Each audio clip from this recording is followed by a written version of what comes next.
Jill, we wanted to give you equal time. Thanks for coming in. Let's start with school choice. It's the biggest issue in Austin right now. Do you support giving taxpayer money to parents to let them decide where to send their children?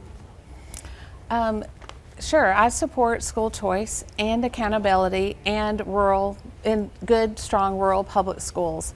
It's really unfortunate, though, that I won't be there to have a voice or to have a vote because of the actions of our previous state representative. In the special session right now, you mean? Correct. We have no vote, no voice. And just to make sure I'm clear, you would support giving taxpayer money to moms and dads so they could send their kids to private schools? As long as there is accountability and our schools are fully funded, they are our first obligation constitutionally. You're a former school board member with Van ISD in Van Zandt County. How do you think if school choice passes, how would it affect Van ISD? I don't think that it will affect Van ISD very much. There's maybe only 3 or 4 private schools in Van Zandt County, the same in the other two counties in this district as well. Doing research for these interviews, you and your opponent sound a lot alike. You support the same things. You support border security, Second Amendment, right to life. How would you tell voters you're most different from him? I think if you look at who's supporting each of us, the same people that put Brian Slayton into office are the same people that are coalescing around my opponent. And to your point about school choice and ESAs, I want heavy accountability. He wants no accountability. You say heavy accountability. You want to make sure that the state knows how these tax dollars are being spent at public schools and whether the schools are educating the kids? Is exactly. that what that means? It's no different than if money goes to for a state grant or an NGO. You have to know where the money is going, what it's being used for, and is that money actually doing what they said it would do? The way I read the campaign finance reports, you raised significantly more money than your opponent, but you finished second. What happened? And there was no way that anyone was going to take 51% in this race. Heath Hyde and I both have relationships with public school districts. He decided to carry the banner for public education and be no vouchers, no ESAs, while I am open to that and support Governor Abbott in his call for a debate on ESAs and for a bill. And I think that sets me apart as well. But there was no way that anyone was going to get 51%. Going into the runoff, is there something more you could do? I mean, you raised a lot more money. That means people clearly have some type of interest in you. Is there something you can do, do you think, to get ahead of your opponent? I'm out there block walking every single day, knocking doors, again, meeting more and more constituents, more voters.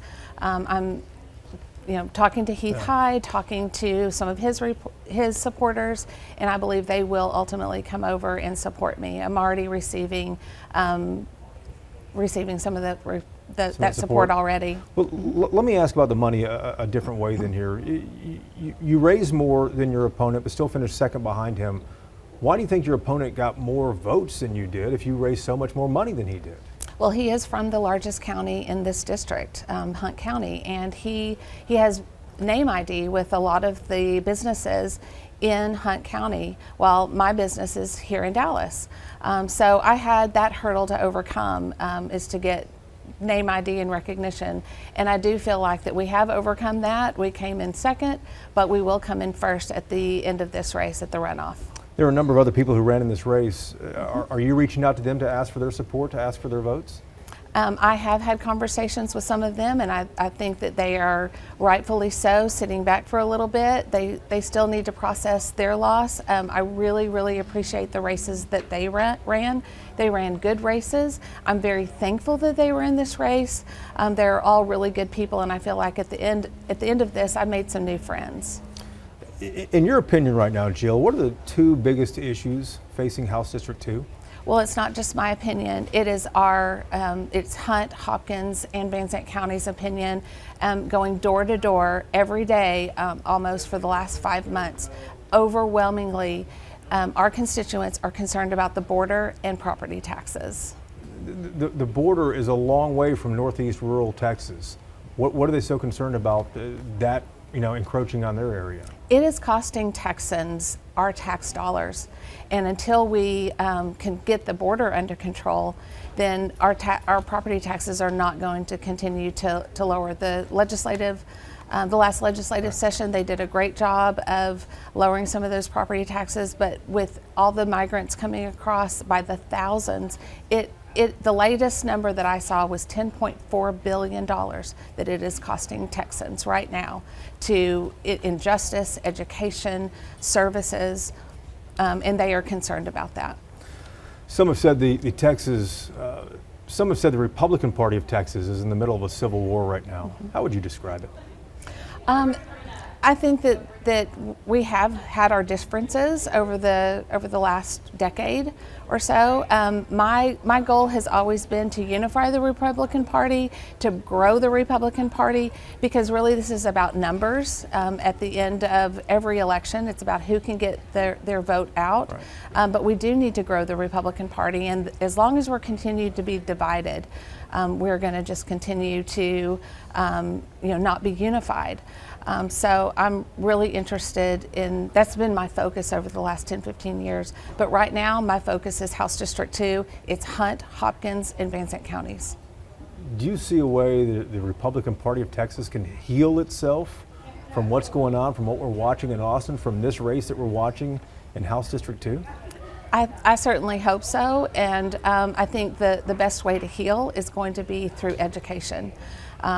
As we bring in more people into our party and we find our similarities and find our common ground, I think the more that we can teach ourselves and educate other people about the legislative process, I think that's what's the biggest thing that's missing right now, is voters and constituents understanding what that legislative process is. The difference between the House and the Senate.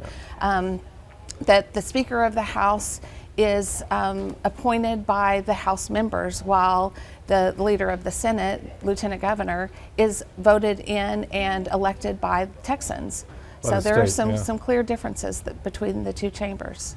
This race that you're in, this runoff, is described as kind of a race for the soul of the Republican Party. Do you think that? I'm not sure if it's the soul of the Republican Party. I think the biggest issue is that we have some differences in the way we want to achieve many of the same goals. We probably agree on 98% on the issues. Sometimes we just have different ways to get there.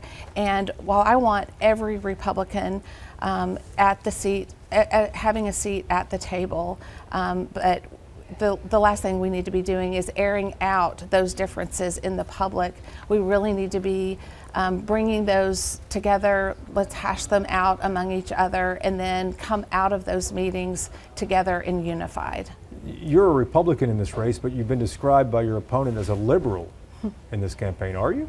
No, not at all. I have been working for the past 25 years to grow the Republican Party and to preserve Christian conservative values. All of my friends find it absolutely laughable, and it's just an outright lie.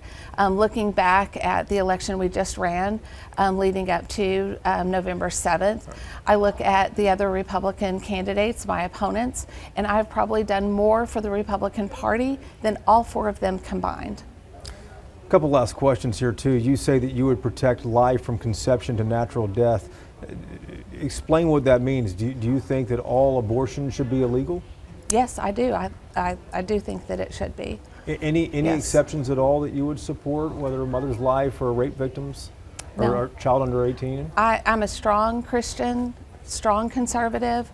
I love the Lord, and the Bible says that we are knitted in our mother's womb, and I believe that with all of my heart. And so I believe that every human life is God-inspired, and He put that baby there for a reason, and every child matters.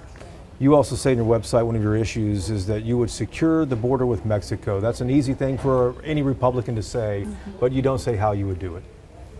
Securing the border with Mexico, it's going to take conversations and it's going to take relationships. But Governor Abbott is at this time doing absolutely everything he can by building the wall, razor wire, buoys, shipping migrants or busing migrants over to sanctuary cities. And I support all of that. I know that there's some legislation moving through the House and the Senate right now to criminalize illegal entry, and I know that there's some differences on those, but that's something that definitely needs to happen because our local law enforcement down at the border, they need some more resources and they need some more help. It is overwhelming Texas, and we've got to stop it at the river. Do you support that SB 4, that bill that's passing? I support the legislature? SB 4 and the bill coming out of the House, but HB 4 too. both are good.